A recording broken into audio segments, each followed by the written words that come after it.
మీరు క్యాప్సికమ్ని ఎన్నో విధాలుగా తింటారు, కానీ ఇలా ఎప్పుడైనా ట్రై చేశారా? Hello all, welcome back to my channel Priya's kitchen. ఈ క్యాప్సికమ్ కర్రీ మా ఇంట్లో అందరి ఫేవరెట్ అనమాట. రైస్లోకి తింటాము, చపాతీలోకి తింటాము. మోస్ట్లీ మేము చపాతీలోకి ఎక్కువ తింటాం అనమాట. చపాతీలోకి సూపర్ ఉంటుంది ఇది.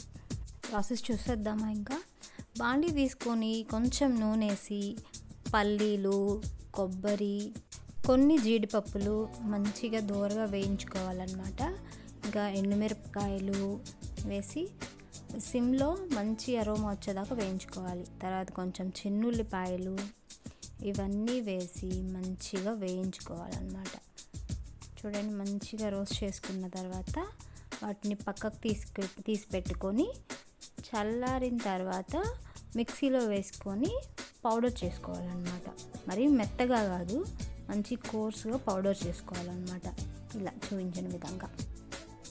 తర్వాత ఒక బాండీ తీసుకొని దానిలో తగినంత నూనె వేసుకొని, అంటే 2 to 3 టేబుల్ స్పూన్స్ అన్నమాట, ఉల్లిపాయలు, పచ్చిమిర్చి, కరివేపాకు వేసి వేయించుకున్న తర్వాత అల్లం వెల్లుల్లి పేస్ట్ వేసి పచ్చివాసన పోయేదాకా వేయించుకోవాలన్నమాట. వేగిన తర్వాత ఒక 2 టొమాటోలు ముక్కలుగా కట్ చేసి మంచిగా వేయించుకోవాలి. టొమాటోలు కొంచెం మెత్తగా అవ్వడానికి కొంచెం సాల్ట్ వేస్తే త్వరగా మగ్గుతాయి అన్నమాట టొమాటోలు.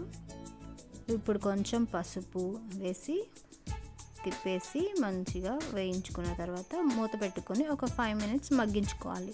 చూడండి, టమాటాలు ఎంత మెత్తగా మగ్గిపోయాయో. తర్వాత మనం కట్ చేసి పెట్టుకున్న క్యాప్సికమ్ ముక్కలు వేసుకోవాలన్నమాట. వేసుకొని మంచిగా కలుపుకోవాలి. ఇలా కలుపుకుంటూ ఉండాలన్నమాట. కలుపుకున్న తర్వాత మనం పౌడర్ చేసి పెట్టుకున్న మిశ్రమాన్ని ఉడికిన దాంట్లో వేసేసేయాలి కర్రీలో. ఎక్కువ వేయకండి, అంటే మనకి ఎంత కావాలో అంతే వేసుకోవాలన్నమాట. తర్వాత కొంచెం వాటర్ వేయాలి, జస్ట్ ఒక టీ గ్లాస్ వాటర్ వేసి మంచిగా కలుపుకొని మూత పెట్టేసి కొంచెం ఒక 5 minutes మగ్గించుకోవాలన్నమాట. నూనె పైకి తేలేంత వరకు మగ్గించుకోవాలి.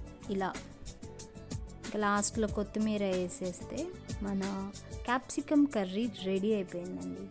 Thank you for watching.